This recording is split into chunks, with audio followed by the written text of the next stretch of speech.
বিসমিল্লাহির রহমানির রহিম। আমি আমাদের প্রবাসী ভাই বোন সকলকে আন্তরিক শুভেচ্ছা জানাই। আমরা আজকে এমন একটা অবস্থায় পড়ে গেছি যেখানে বাংলাদেশটা মনে হয় যেন হায়নাদের দখলে চলে গেছে। দেশের মানুষের জীবনে নিরাপত্তা নাই, শান্তি নাই, পেটে খাবার নাই, সেই ধরনের একটা পরিস্থিতিতে মানুষকে জীবন কাটাতে হচ্ছে। এই অবস্থা থেকে দেশকে মুক্ত করতে হবে। দেশের আমরা যে বিশেষ করে আওয়ামী লীগ ক্ষমতা থাকতে বাংলাদেশের মানুষের যে সার্বিক অর্থসামাজিক উন্নতি আমরা করেছিলাম তা সবই ধ্বংস করে দিচ্ছে। আবার যেন বাংলাদেশ একবার ভিক্ষুকা জাতীয় পরিণত সেই চক্রান্তটা এই করছে। জাতির পিতা বঙ্গবন্ধু শেখ মুজিবুর রহমান আমাদের স্বাধীনতা এনে দিয়েছেন, আর এই স্বাধীনতার মূল লক্ষ্যই ছিল তিনি চেয়েছেন দুঃখী মানুষকে হাসি ফুটাতে, মানুষের ভাগ্য পরিবর্তন করতে।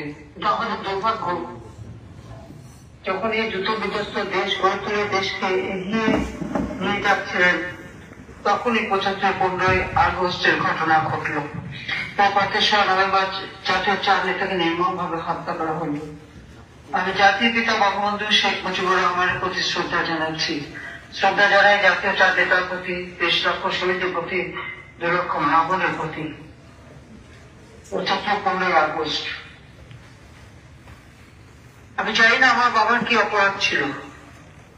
একটা যুদ্ধ বিধ্বস্ত দেশকে মাত্র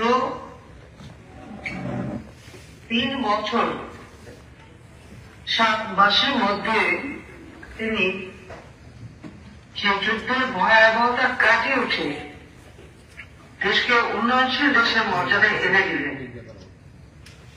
আর দুর্ভাগ্য আমাদের, যখনই দেশের মানুষের জীবনে শান্তি ফিরে আসলো, জিনিসের দাম সাধারণ মানুষের ক্রয় ক্ষমতার মধ্যে আওতায় ছিল, শিক্ষা দীক্ষা খাদ্য উৎপাদন সব দিক থেকে দেশ এগিয়ে যাচ্ছিল, প্রবৃদ্ধি ৯ ভাগের উপরে উঠেছিল,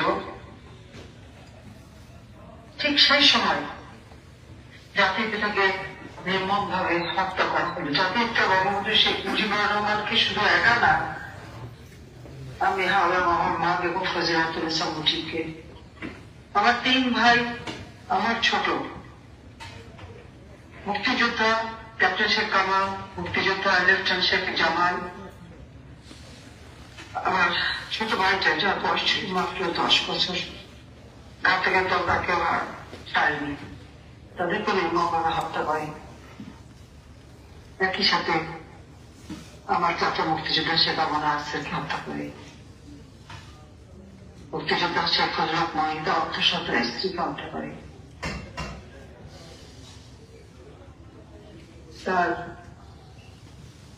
আমার ফুফা আব্দুল হোসেন নিবাদ মুক্তিযোদ্ধা তাকে 10 বছরের ছেলে, 13 বছরের বেবি, 4 বছরের আগে সুগার থেকে হত্যা করে একে। এবং সেই সাথে আমার মিলিটারি সেক্রেটারি ব্রিগেডিয়ার জেনারেল এবং পুলিশ অফিসার তাকেও হত্যা করে। 18 জন সদস্য, সেটা মুক্তিযোদ্ধা, সাংবাদিক, স্বেচ্ছাসেবক এবং সাংস্কৃতিক কর্মী, তাদেরকেও হত্যা করা হয়েছিল। ডক্টর কাদের সহ 18 জন সদস্যকে নির্মমভাবে হত্যা করা হয়। আমি সকলে হত্যা মাত্রাত কামনা করি। এই হত্যাকাণ্ড শুধু একটা পরিবারকে হত্যাকাণ্ড না, এটা বাংলাদেশের স্বাধীনতার চেতনাকে ধ্বংস করা, বাংলাদেশের মুক্তিযুদ্ধের ইতিহাসকে বিকৃত করা ছিল। আমাদের কি দুর্ভাগ্য, ঠিক 53 বছর পরে আবার যেন আমরা সেই জায়গাটা ফিরে গেলাম। ঠিক একইভাবে আপনারা একটু বিবেচনা করে দেখেন, যখন আর্থসামাজিক উন্নয়নের দিক থেকে বাংলাদেশ সারা বিশ্বে এমন একটা চমৎকার পরিবেশ সৃষ্টি করেছিল যে মানুষের যে অর্থনৈতিক উন্নতি তার দৃশ্যমান ছিল, জনগণের পেটে খাবার, কোন খাদ্যের অভাব বাংলাদেশে ছিল না আল্লাহর রহমতে। যেখানে মানুষ ছিন্ন কাপড় পরত, বিদেশ থেকে কাপড় নিয়ে তাদের পড়ানো হতো, সেই জায়গায় মানুষের কিন্তু কাপড় অভাব ছিল না। ডিজিটাল বাংলাদেশ করে নিয়েছিলেন।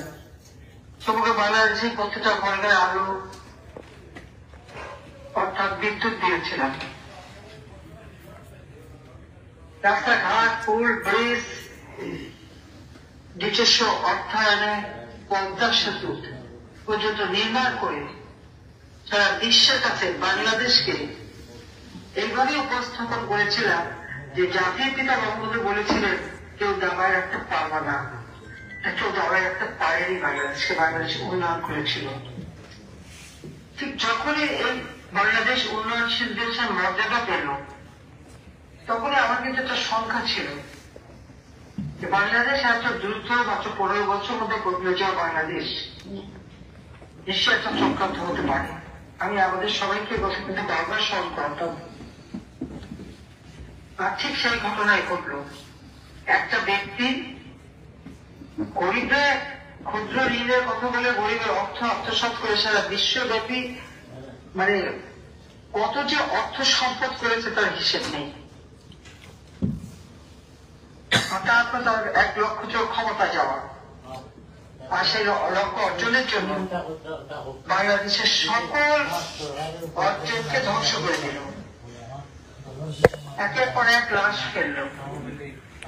বাংলাদেশের কেউ তাদের অত্যাচার থেকে রেহাই পায়নি। এই আপনারা নিজেরা দেখেছেন, বিল ক্লিন্টনের সামনে ওই সুদখোর ইউনুস খুনি পরিচয় করে দিচ্ছে। সে কি বলেছে যে মেটিকুলাসলি ডিজাইন করে এই আন্দোলন করা হয়েছে।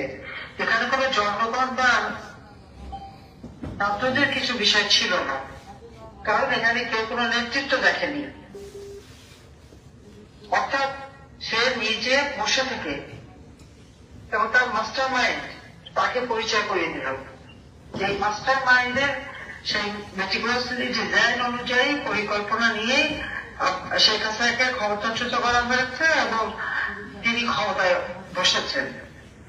তার ক্ষমতার কিন্তু কোনো ভিত্তি নেই, সে জনগণের ম্যান্ডেট দিয়ে আসে নাই, সাংবিধানিক কোনো ভিত্তি নাই।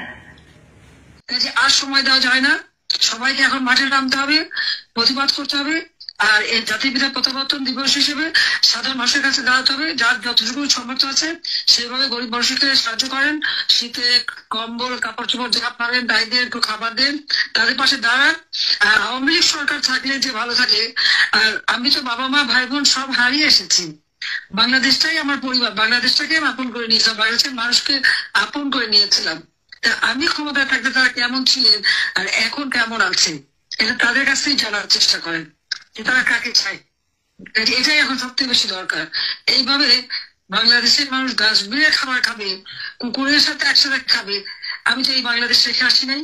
যে আজকে বাংলাদেশের এই দুঃসময় সকলকে এক হয়ে কাজ করতে হবে এবং আর ওই খালি প্রতিবাদ না, এখন প্রতিরোধ করতে হবে যেন বাংলাদেশকে মানুষের ভাগ্য নিয়ে আর চিনি খেলতে না পারে।